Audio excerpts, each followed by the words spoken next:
وإذا سمعوا ما أنزل إلى الرسول ترى أعينهم تفيض من الدمع مما عرفوا من الحق يقولون ربنا آمنا فاكتبنا مع الشاهدين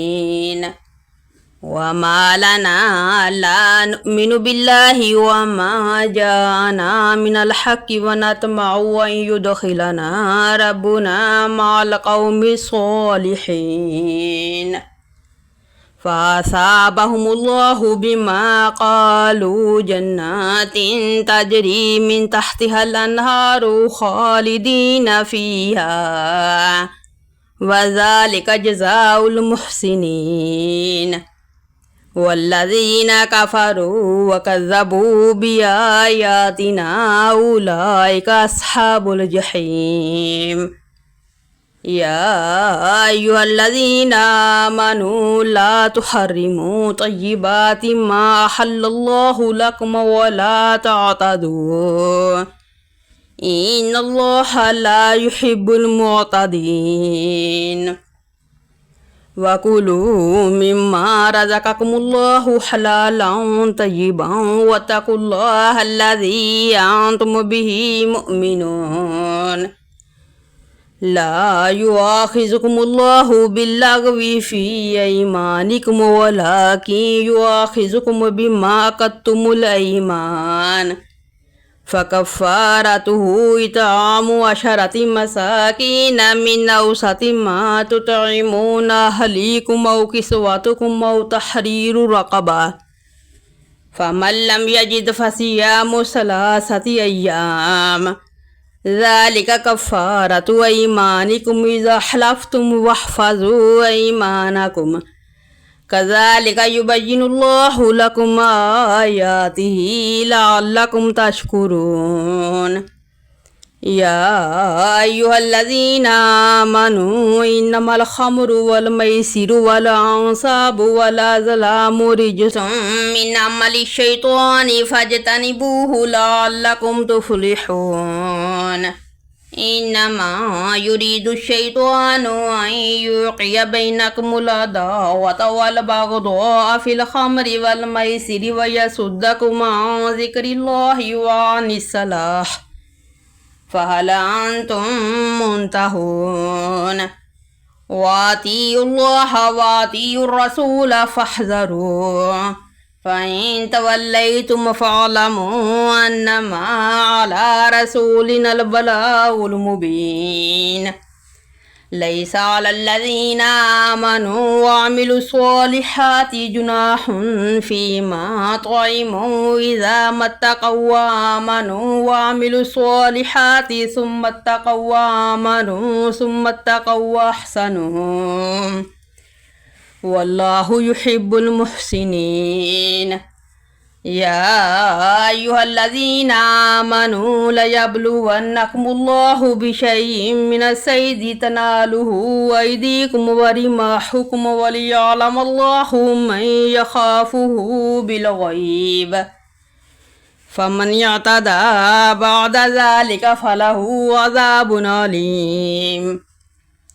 يا أيها الذين آمنوا لا تقتلوا الصيد وأنتم حرم ومن قتله منكم متعمدا فجزاء مثل ما قتل من النعم يحكم به ذوى عدل منكم هديا بالغ الكعبة أو كفارة طعام مساكين أو عدل ذلك صياما ليذوق وبال أمره عفى الله عما سلف ومن عاد فينتقم الله منه والله عزيز ذو انتقام أحل لكم صيد البحر وطعامه متاعا لكم وللسيارة وحرم عليكم صيد البر ما دمتم حرما واتقوا الله الذي إليه تحشرون جعل الله الكعبة البيت الحرام قياما للناس والشهر الحرام والهدي والقلائد ذلك لتعلموا أن الله يعلم ما في السماوات وما في الأرض وأن الله بكل شيء عليم اعلموا أن الله شديد العقاب وأن الله غفور رحيم ما على الرسول إلا البلاغ والله يعلم ما تبدون وما تكتمون قل لا يستوي الخبيث والطيب ولو أعجبك كثرة الخبيث فاتقوا الله يا أولي الألباب لعلكم تفلحون يا أيها الذين آمنوا لا تسألوا عن أشياء إن تبد لكم تسؤكم وإن تسألوا عنها حين ينزل القرآن تبد لكم عفى الله عنها والله غفور حليم قد سألها قوم من قبلكم ثم أصبحوا بها كافرين ما جعل الله من بحيرة ولا سائبة ولا وسيلة ولا حام ولكن الذين كفروا يفترون على الله الكذب وأكثرهم لا يعقلون وإذا قيل لهم تعالوا إلى ما أنزل الله وإلى الرسول قالوا حسبنا ما وجدنا عليه آباءنا أولو كان آباؤهم لا يعلمون شيئا ولا يهتدون يا أيها الذين آمنوا عليكم أنفسكم لا يضركم من ضل إذا اهتديتم إلى الله مرجعكم جميعا فينبئكم بما كنتم تعملون يا أيها الذين آمنوا شهادة بينكم إذا حضر أحدكم الموت حين الوصية اثنان ذوى عدل منكم أو آخران من غيركم إن أنتم ضربتم في الأرض فأصابتكم مصيبة الموت تحبسونهما من بعد الصلاة فيقسمان بالله إن ارتبتم لا نشتري به ثمنا ولو كان ذا قربى ولا نكتم شهادة الله إنا إذا لمن الآثمين فإن عثر على أنهما استحقا إثما فآخران يقومان مقامهما من الذين استحق عليهم الأوليان فيقسمان بالله لشهادتنا حق من شهادتهما وما اعتدينا إنا إذا لمن الظالمين ذلك أدنى أن يأتوا بالشهادة على وجهها أو يخافوا أن ترد أيمان بعد أيمانهم واتقوا الله واسمعوا والله لا يهدي القوم الفاسقين يوم يجمع الله الرسل فيقول ماذا أجبتم قالوا لا علم لنا إنك أنت علام الغيوب إذا قال الله يا عيسى ابن مريم اذكر نعمتي عليك وعلى والدتك إذ أيدتك بروح القدس تكلم الناس في المهد وكهلا وإذ علمتك الكتاب والحكمة والتوراة والإنجيل وإذ تخلق من الطين كهيئة الطير بإذني فتنفخ فيها فتكون طيرا بإذني وتبرئ الأكمه والأبرص بإذني وإذ تخرج الموتى بإذني وإذ كففت بني إسرائيل عنك إذ جئتهم بالبينات فقال الذين كفروا منهم إن هذا إلا سحر مبين وإذ أوحيت إلى الحواريين أن آمنوا بي وبرسولي قالوا آمنا واشهد بأننا مسلمون إذ قال الحواريون يا عيسى ابن مريم هل يستطيع ربك أن ينزل علينا مائدة من السماء قالوا اتقوا الله إن كنتم مؤمنين قالوا نريد أن نأكل منها وتطمئن قلوبنا ونعلم قد صدقتنا ونكون عليها من الشاهدين قال عيسى ابن مريم اللهم ربنا أنزل علينا مائدة من السماء تكون لنا عيدا لأولنا وآخرنا وآية منك وارزقنا وأنت خير الرازقين قال الله إني منزلها عليكم فمن يكفر بعد منكم فإني أعذبه عذابا لا أعذبه أحدا من العالمين وإذ قال الله يا عيسى ابن مريم أنت قلت للناس اتخذوني وأمي إلهين من دون الله قال سبحانك ما يكون لي أن أقول ما ليس لي بحق إن كنت قلته فقد علمته تعلم ما في نفسي ولا أعلم ما في نفسك إنك أنت علام الغيوب ما قلت لهم إلا ما أمرتني به أن يعبدوا الله ربي وربكم وكنت عليهم شهيدا ما دمت فيهم فلما توفيتني كنت أنت رقيب عليهم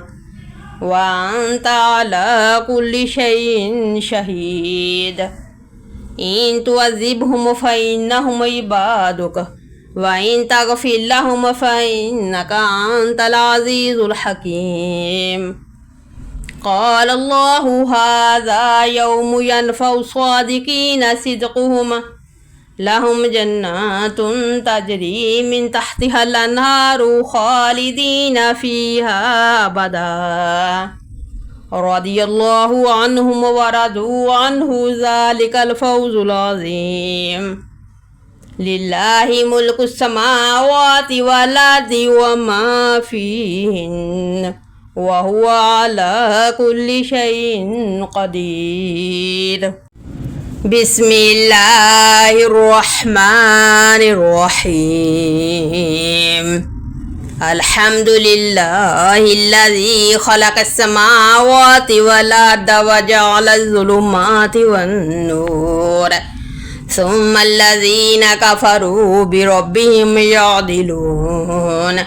هو الذي خلقكم من طين ثم قضى أجلا وأجل مسمى عنده ثم أنتم تمترون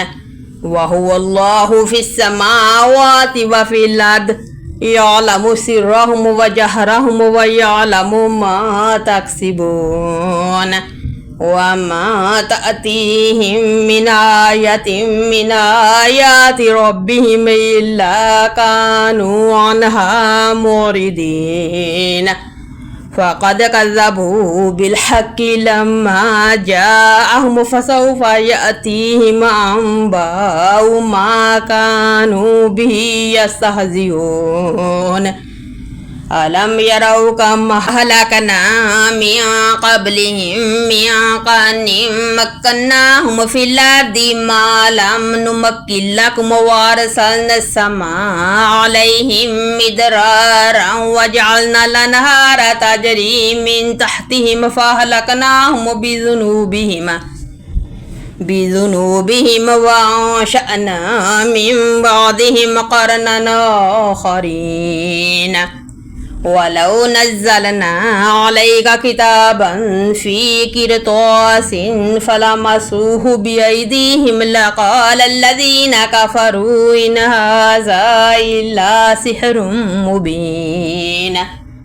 وقالوا لولا أنزل عليه ملك ولو أنزلنا ملكا لقضي الأمر ثم لا ينظرون ولو جعلناه ملكا لجعلناه رجلا وللبسنا عليهم ما يلبسون ولقد استهزئ برسل من قبلك فحاق بالذين سخروا منهم ما كانوا به يستهزئون قل سيروا في الأرض ثم انظروا كيف كان عاقبة المكذبين قل لمن ما في السماوات والأرض قل لله كتب على نفسه الرحمة لا يجمعنكم إلى يوم القيامة لا ريب فيه الذين خسروا أنفسهم فهم لا يؤمنون وله ما سكن في الليل والنهار وهو السميع العليم قل غير الله يتخذ وليا فاطر السماوات والأرض وهو يطعم ولا يطعم قل إني أمرت أن أكون أول من أسلم ولا تكونن من المشركين قل إني أخاف إن عصيت ربي عذاب يوم عظيم من يصرف عنه يومئذ فقد رحمه وذلك الفوز المبين وإن يمسسك الله بضر فلا كاشف له إلا هو وإن يمسسك بخير فهو على كل شيء قدير وهو القاهر فوق عباده وهو الحكيم الخبير قل أي شيء أكبر شهادة قل الله شهيد بيني وبينكم وأوحي إلي هذا القرآن لينذركم به ومن بلغ أئنكم لتشهدون أن مع الله آلهة أخرى قل لا أشهد قل إنما هو إله واحد وإنني بريء مما تشركون الذين آتيناهم الكتاب يعرفونه كما يعرفون أبناءهم الذين خسروا أنفسهم فهم لا يؤمنون ومن أظلم ممن افترى على الله كذبا أو كذب بآياته إنه لا يفلح الظالمون ويوم نحشرهم جميعا ثم نقول للذين أشركوا أين شركاؤكم الذين كنتم تزعمون ثم لم تكن فتنتهم إلا أن قالوا والله ربنا ما كنا مشركين انظر كيف كذبوا على أنفسهم وضل عنهم ما كانوا يفترون ومنهم من يستمع إليك وجعلنا على قلوبهم أكنة أن يفقهوه وفي آذانهم وقرا وإن يروا كل آية لا يؤمنوا بها حتى إذا جاءوك يجادلونك يقول الذين كفروا إن هذا إلا أساطير الأولين وهم ينهون عنه وينأون عنه وإن يهلكون إلا أنفسهم وما يشعرون ولو ترى إذ وقفوا على النار فقالوا يا ليتنا نرد ولا نكذب بآيات ربنا ونكون من المؤمنين بل بدا لهم ما كانوا يخفون من قبل ولو ردوا لعادوا لما نهوا عنه وإنهم لكاذبون وقالوا إن هي إلا حياتنا الدنيا وما نحن بمبعوثين ولو ترى إذا وقفوا على ربهم قال أليس هذا بالحق قالوا بلى وربنا قال فذوقوا العذاب بما كنتم تكفرون قد خسر الذين كذبوا بلقاء الله حتى إذا جاءتهم الساعة بغتة قالوا يا حسرتنا على ما فرطنا فيها وهم يحملون أوزارهم على ظهورهم ألا ساء ما يزرون وما الحياة الدنيا إلا لعب ولهو وللدار الآخرة خير للذين يتقون فلا تعقلون قد نعلم إنه ليحزنك الذي يقولون فإنهم لا يكذبونك ولكن الظالمين بآيات الله يجحدون ولقد كذبت رسل من قبلك فصبروا على ما كذبوا وأوذوا حتى أتاهم نصرنا ولا مبدل لكلمات الله ولقد جاءك من نبأ المرسلين وإن كان كبر عليك إعراضهم فإن استطعت أن تبتغي نفقا في الأرض أو سلما في السماء فتأتيهم بآية ولو شاء الله لجمعهم على الهدى فلا تكونن من الجاهلين إنما يستجيب الذين يسمعون والموتى يبعثهم الله ثم إليه يرجعون وقالوا لولا نزل عليه آية من ربه قل إن الله قادر على أن ينزل آية ولكن أكثرهم لا يعلمون وما من دابة في الأرض ولا طائر يطير بجناحيه إلا أمم أمثالكم ما فرطنا في الكتاب من شيء ثم إلى ربهم يحشرون والذين كذبوا بآياتنا صم وبكم في الظلمات من يشاء الله يضلله ومن يشاء يجعله على صراط مستقيم قل أرأيتكم إن أتاكم عذاب الله أو أتتكم الساعة وغير الله تدعون إن كنتم صادقين بل إياه تدعون فيكشف ما تدعون إليه إن شاء وتنسون ما تشركون ولقد أرسلنا إلى من قبلك فأخذناهم بالبأساء والضراء لعلهم يتضرعون فلولا إذ جاءهم بأسنا تضرعوا ولكن قست قلوبهم وزين لهم الشيطان ما كانوا يعملون فلما نسوا ما ذكروا به فتحنا عليهم أبواب كل شيء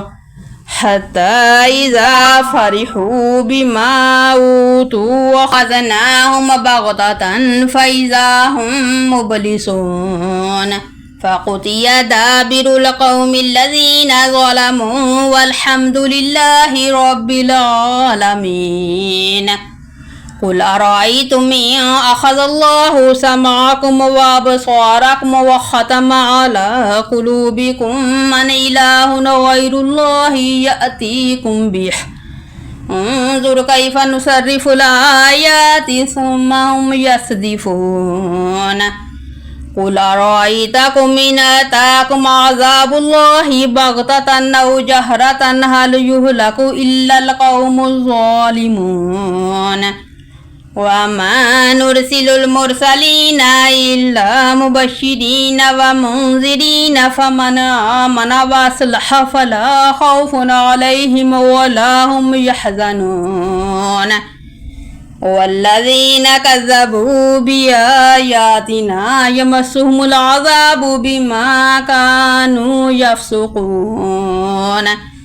قل لا أقول لكم عندي خزائن الله ولا أعلم الغيب ولا أقول لكم إني ملك إن أتبع إلا ما يوحى إلي قل هل يستوي الأعمى والبصير أفلا تتفكرون وأنذر به الذين يخافون أن يحشروا إلى ربهم ليس لهم من دونه ولي ولا شفيع لعلهم يتقون ولا تطرد الذين يدعون ربهم بالغداة والعشي يريدون وجهه ما عليك من حسابهم من شيء وما من حسابك عليهم من شيء فتطردهم فتكون من الظالمين وكذلك فتنا بعضهم ببعض ليقولوا وهؤلاء من الله عليهم من بيننا أليس الله بأعلم بالشاكرين وإذا جاءك الذين يؤمنون بآياتنا فقل سلام عليكم كتب ربكم على نفسه الرحمة أنه من عمل منكم سوءا بجهالة ثم تاب من بعده وأصلح فأنه غفور رحيم وكذلك نفصل الآيات ولتستبين سبيل المجرمين قل إني نهيت أن أعبد الذين تدعون من دون الله قل لا اتبعوا أهواءكم قد ضللت إذا وما أنا من المهتدين قل إني على بينة من ربي وكذبتم به ما عندي ما تستعجلون به إن الحكم إلا لله يقص الحق وهو خير الفاصلين قل لو أن عندي ما تستعجلون به لقضي الأمر بيني وبينكم والله أعلم بالظالمين وعنده مفاتح الغيب لا يعلمها إلا هو ويعلم ما في البر والبحر وما تسقط من ورقة إلا يعلمها ولا حبة في ظلمات الأرض ولا رطب ولا يابس إلا في كتاب مبين وهو الذي يتوفاكم بالليل ويعلم ما جرحتم بالنهار ثم يبعثكم فيه ليقضى أجل مسمى ثم إليه مرجعكم ثم ينبئكم بما كنتم تعملون وهو القاهر فوق عباده ويرسل عليكم حفظا حتى إذا جاء أحدكم الموت توفته رسلنا وهم لا يفرطون ثم ردوا إلى الله مولاهم الحق ألا له الحكم وهو أسرع الحاسبين قل من ينجيكم من ظلمات البر والبحر تدعونه تضرعا وخفيا لئن أنجانا من هذه لنكونن من الشاكرين قل الله ينجيكم منها ومن كل كرب ثم أنتم تشركون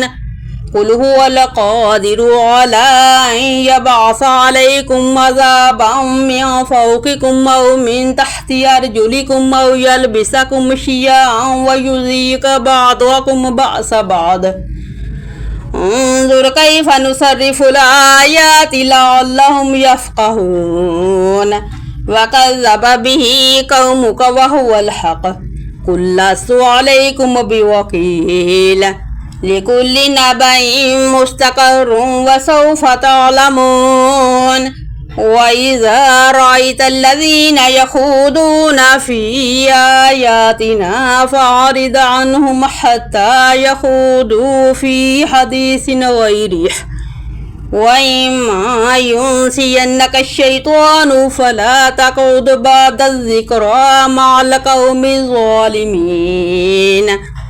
وما على الذين يتقون من حسابهم من شيء ولكن ذكرى لعلهم يتقون وذر الذين اتخذوا دينهم لعبا ولهوا وغرتهم الحياة الدنيا وذكر به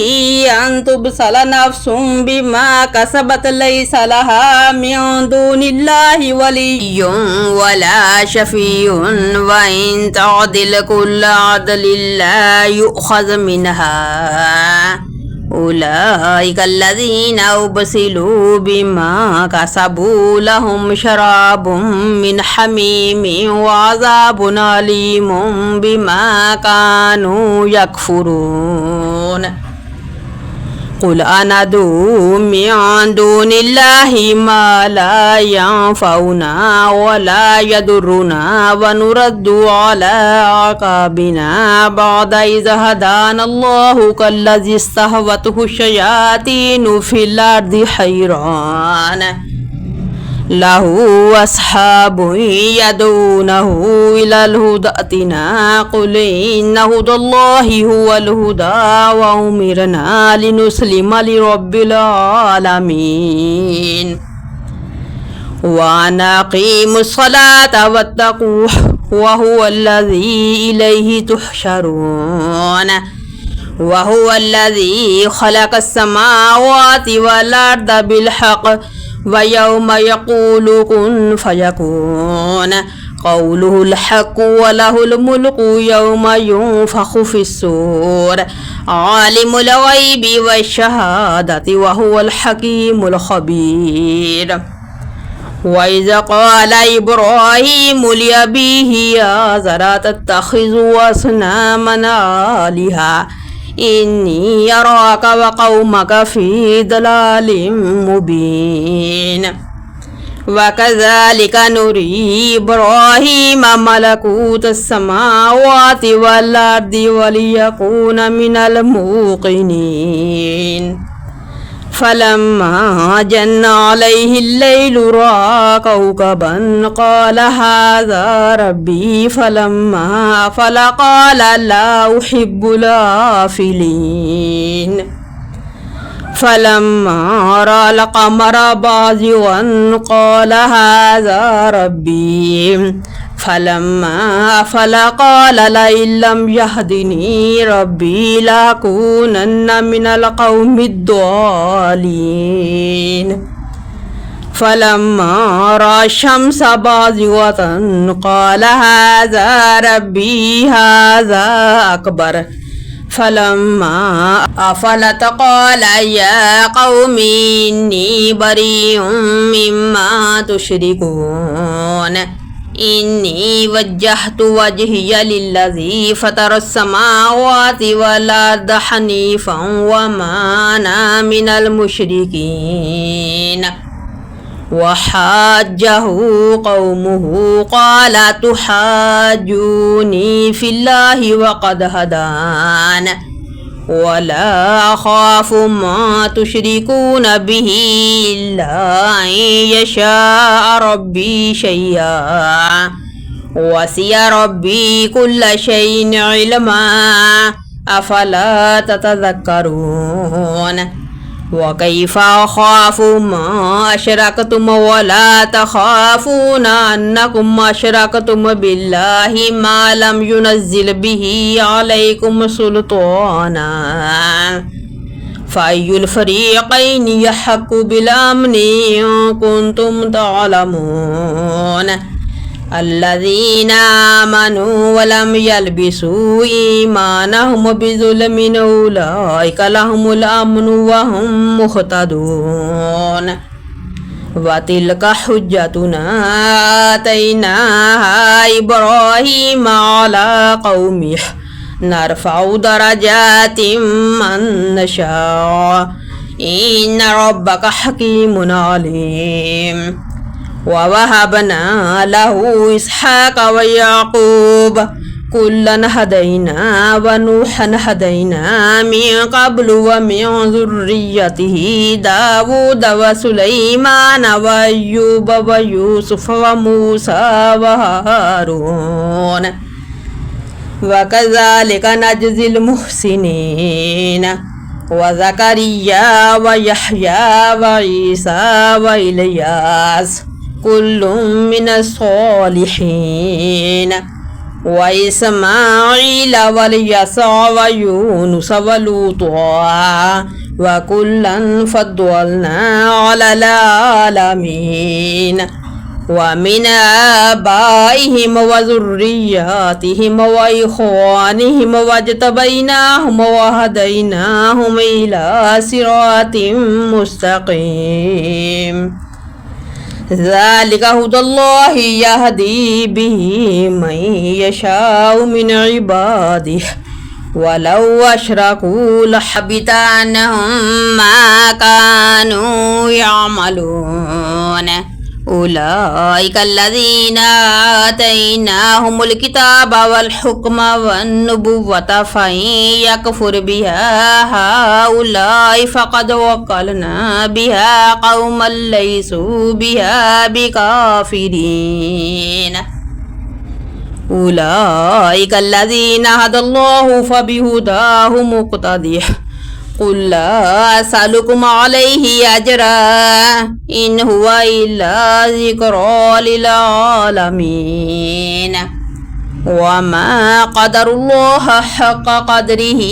إذ قالوا ما أنزل الله على بشر من شيء. قل من أنزل الكتاب الذي جاء به موسى نورا وهدى للناس تجعلونه قراتيس تبدونها وتخفون كثيرا وعلمتم ما لم تعلموا أنتم ولا آباؤكم قل الله ثم ذرهم في خوضهم يلعبون.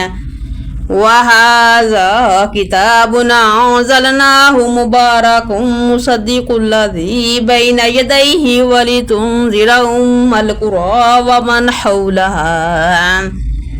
والذين يؤمنون بالآخرة يؤمنون به وهم على صلاتهم يحافظون. ومن أظلم ممن افترى على الله كذبا أو قال أوحي إلي ولم يوحى إليه شيء ومن قال سأنزل مثل ما أنزل الله. ولو ترى إذ الظالمون في غمرات الموت والملائكة باسطوا أيديهم أخرجوا أنفسكم اليوم تجزون عذاب الهون بما كنتم تقولون على الله غير الحق وكنتم عن آياته تستكبرون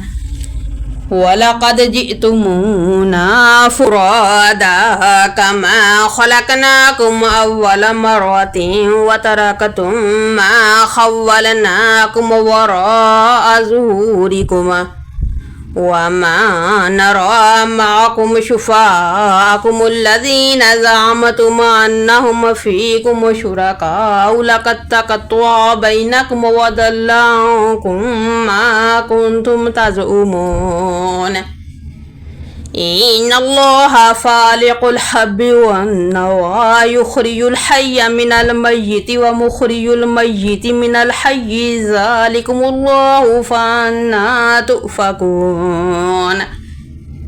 فالق الإصباح وجعل الليل سكنا والشمس والقمر حسبانا ذلك تقدير العزيز العليم وهو الذي جعل لكم النجوم لتهتدوا بها في ظلمات البر والبحر قد فصلنا الآيات لقوم يعلمون وهو الذي أنشأكم من نفس واحدة فمستقر ومستودع قد فصلنا الآيات لقوم يفقهون وهو الذي أنزل من السماء ماء فأخرجنا به نبات كل شيء فأخرجنا منه خضرا نخرج منه حبا متراكبا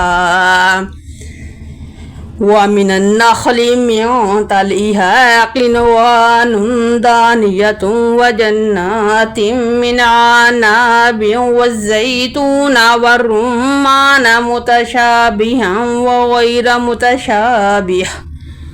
انظروا إلى ثمره إذا أثمر وينعح إن في ذلكم لآيات لقوم يؤمنون وجعلوا لله شركاء الجن وخلقهم وخرقوا له بنين وبنات بغير علم سبحانه وتعالى عما يصفون بديع السماوات والأرض أنى يكون له ولد ولم تكن له صاحبة وخلق كل شيء وهو بكل شيء عليم ذلكم الله ربكم لا إله إلا هو خالق كل شيء فاعبدوه وهو على كل شيء وكيل لا تدركه الأبصار وهو يدرك الأبصار وهو اللطيف الخبير قد جاءكم بصائر من ربكم فمن أبصر فلنفسه ومن عمي فعليها وما أنا عليكم بحفيظ وكذلك نصرف الآيات وليقولوا درست ولنبينه لقوم يعلمون اتبع ما أوحي إليك من ربك لا إله إلا هو وأعرض عن المشركين ولو شاء الله ما أشركوا وما جعلناك عليهم حفيظا وما أنت عليهم بوكيل ولا تسبوا الذين يدعون من دون الله فيسبوا الله عدوا بغير علم كذلك زينا لكل أمة عملهم ثم إلى ربهم مرجعهم فينبئهم بما كانوا يعملون وقسموا بالله جهد أيمانهم لئن جاءتهم آية ليؤمنن بها قل إنما الآيات عند الله وما يشعركم أنها إذا جاءت لا يؤمنون ونقلب أفئدتهم وأبصارهم كما لم يؤمنوا به